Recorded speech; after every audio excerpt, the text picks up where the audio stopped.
T to the V to the L to the I to the N to the E, TVLine. Welcome back to another edition of #RealityCheck, your weekly deep dive into all things American Idol and The Voice. I'm TVLine's Michael Slezak. I am here with American Idol Season 6 standout Melinda Doolittle. #awesome. We have to start by talking about American Idol Top 7 week, because there's a lot of hashtags up in here. This whole thing is whack. Team Quentin or Team Harry. You said this whole thing is whack. I thought that's what you meant. That is whack. Yeah. There's Team Ravon or Team Joey. It sucks to see two people who I've grown to love go home. Yeah. That's what I mean by it being whack. There's a lot of awkward. Whack. Whack. Whack. Whack. Whack. Whack. Yeah, I get it. #mess. #uncomfortable. So let's unwhack it. I'm Team Quentin all the way. Let's just get it out there. We've got to start by talking about the Harry Quentin confrontation. Let's get ready to rumble! I understand both sides. I understand why Quentin was upset. I really, really do. Listen, results are hard. Yeah. And we at least had the wonderful time of results night being on a different night than our actual performance. What's on your mind? This sucks. Okay. What sucks? I don't know what it would feel like. So I'm all about having emotions. I'm all about being real. This is reality television. Tell me what sucks. We have two of the best vocalists. My best friend is sitting over there. I'm also all about somebody being confronted when they say something like, this whole thing is whack. Because if you say this whole thing is whack, when I heard it, I was like, really? The whole thing, huh? If it's that whack, then you can always go home. I mean, you kind of can. I was so aghast when Harry opened his mouth. What got me was this. Are we on commercial? No, we're live. Oh, good. I was going to say. It was very clearly something he wanted to happen on television. And Yes. it feeds into my growing irritation with how he likes to make everything about him. Number one, that bugged me. Number two, he jumped to a big conclusion. For you to say that to this hand that is feeding you right now, I think is highly disrespectful. He was heartbroken to see those two people there. I didn't take it as it should be someone else there. He was having a hard time containing his emotion. But I'm going to shut up right now. Well, He knew he needed to shut up. This is not something that we all need to air out. But I also appreciate that it wasn't, I'm a pageant bot, I'm gonna smile and wave. And I feel like sometimes the Idol audience wants authenticity and realness until they don't. I want you to smile and wave and take it all the time. I'm often one who's like, shut up, be grateful, work nicely, play well. But in this case, he was going through a genuine emotion, and I really didn't take it as a diss of the whole show. He had already kind of gotten in Harry's face just a bit. So tell me why we got to die. And then picked up his papers and said, and kill each other one by one, and slammed him down. He's pretty much saying, hey, Harry, you're killing us, dude. And kill each other one by one. There was a confrontation already on live television. So the fact that Harry confronted back on live television. And then Quentin came back. He came back. He read Harry for filth, as Wendy Williams would say. Read him for filth. And I'm glad that I got to clarify it for you. Okay. Not the slightest hint of gladness on the face. It was just like, It's happened sometimes when people have come back on the stage, and they normally come back and go stand on their little X next to Ryan. And he did not do that.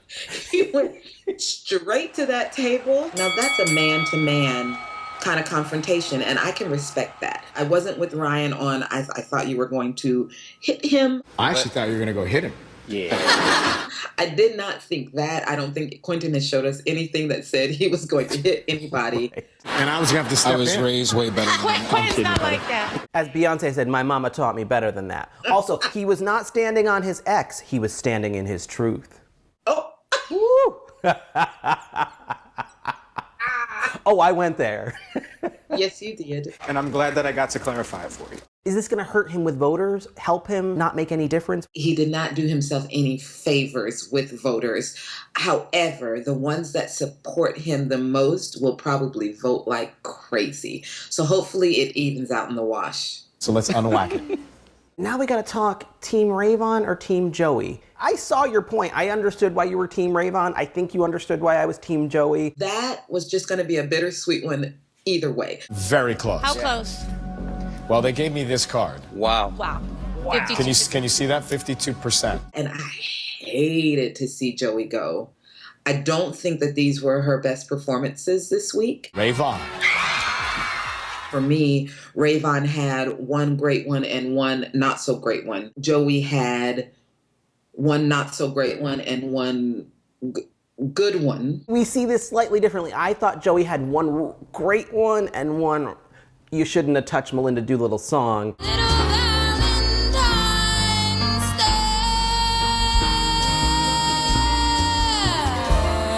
And then I thought Rayvon had one excellent vocal that we've seen before and one Long Train Runnin'.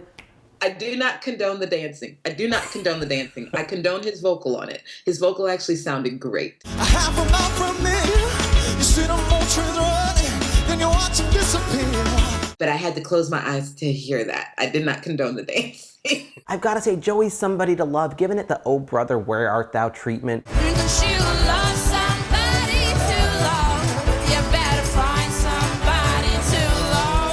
It was so cool and different, and I'm just gonna miss her. I can't believe she's not on the tour. I would have swapped Nick and Tiana for Rayvon and Joey in that bottom two and let those two duke it out. I'm in agreement with you, and I have a theory about the Twitter save at this point. Okay.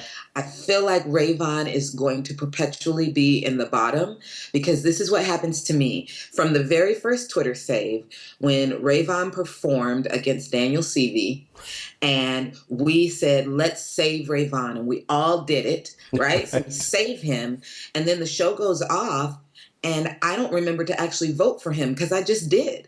I just voted on that performance. I feel like this is what's happening to him. I have to remind myself every time after I've done the Twitter save that that was not actually a vote. The struggle is real for Idol voters, even though we can now just Google the word American Idol and then pull up and vote 20 times for Quentin and 10 times for Jackson, that kind of. Who was your favorite this week? Hashtag Clark Superstition. But Duke did it, but did it Duke? He put some stank on it. Finally, some stank. Oh, and you believe in things you don't understand if you serve her. And I even loved Moon River. I know it wasn't your favorite. I think that what he did was just do something different.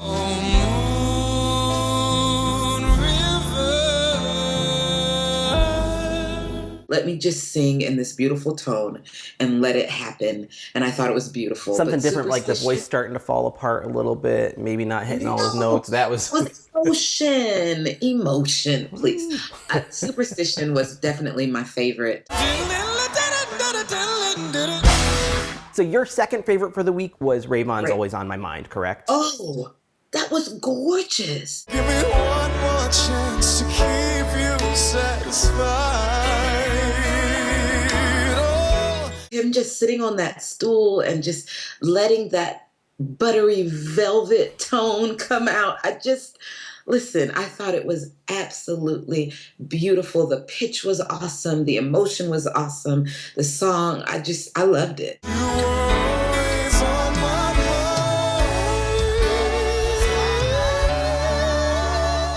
And you did not. You put it in the B family. You always act like a B plus as a slap, like a crisp slap. It is when you give certain A minuses. Let's just say, though, the second best performance of the night was Sound of Silence. Because a vision softly creeping left the seeds while I was sleeping. The way he brings every word to life, we always agree to disagree, and I'll get off the subject of how awesome it was because we're just going to disagree about it. No, I'm not going to completely disagree. What I'm going to say is that I was so impressed that he was able to channel his emotion of the night into the song. That was impressive to me. That was very artistic to me. And I so loved that about him in that moment. Within the sound of silence. I just wanted him to also channel it into the pitch of the song too. That was my only thing. I think we're looking at a superstar. I can't help it. Every bone in my body says if he can get to that finale and Scott Borchetta and his evil goatee don't give him like wretched music, we're looking at a superstar. I think it can happen. All right, let's briefly touch on our other contestants this week. To me, Tiana is in trouble. Tell me why It's not that the vocals were bad, but I just didn't feel like she had a genuine connection to either of these songs.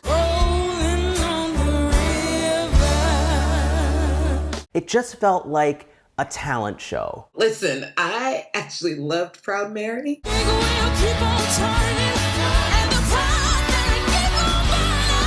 I did not enjoy Why Do Fools Fall in Love as much at all. I don't even think she did. While I was back there, I kind of felt like I was confined in this space. This is season 14. It's not a talent show anymore. It is, I mean, it is a but talent it's show.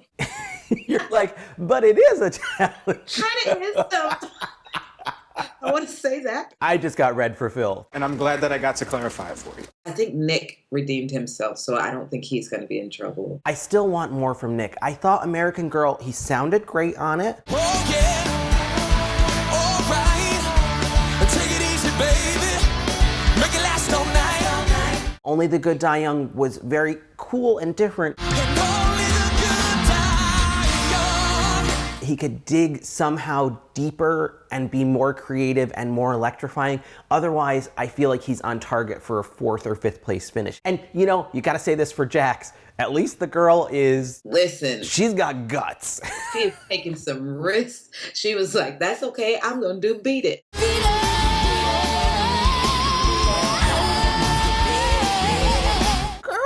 In Winger, but I enjoyed seeing someone just be like, you may not want to see me go to this place, but since I've chosen this and I've chosen this arrangement, I'm gonna go there. I'm gonna get on my knees with the mic stand between my legs and be like, ah. Listen, I was actually shocked this week on Twitter because people kept telling me that they felt like she wasn't genuine and that she was pretending to be something she wasn't. Why does she get that?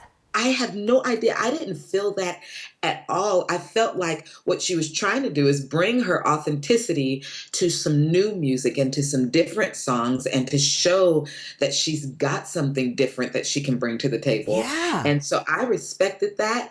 While Beat It did not work in my book, I still thought, kudos to you for even trying to do something. There has to be some element of danger, and she's bringing it.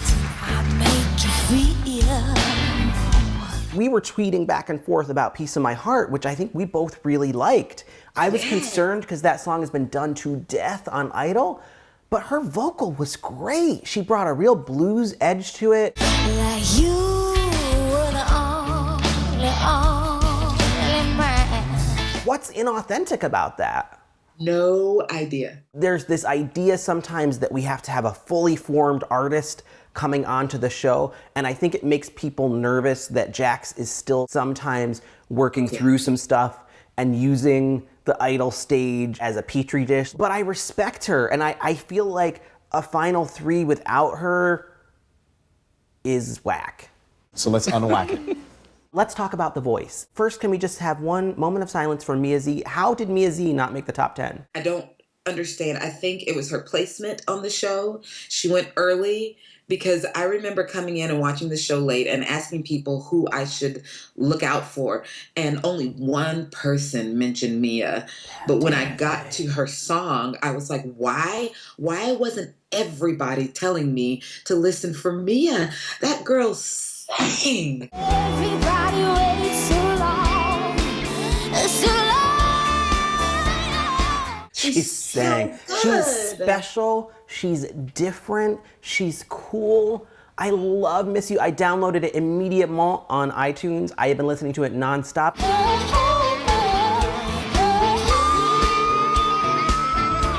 I listened to all of her voice recordings nonstop. I'm obsessed. I'm sickened that she's not in the top 10, let alone the top 5. It makes no sense, especially when Corey Kent White's vocal was a disaster. Do I do that to you? Deanna Johnson's vocal on that Ocean song was no bueno. Oceans without borders, and me walk upon the waters. First of all, Team Blake doesn't ever go home first.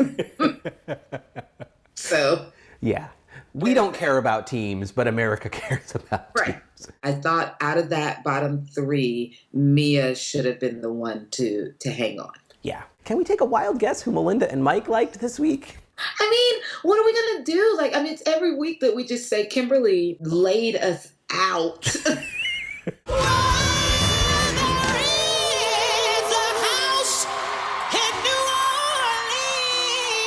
I think I tweeted something along the lines that I ran out of shoes and threw my wig, and it's what happened. That girl sings from baby toe. They call the rising sun. Yeah. I was screaming and whooping from my couch. I mean, I was a ridiculous mess.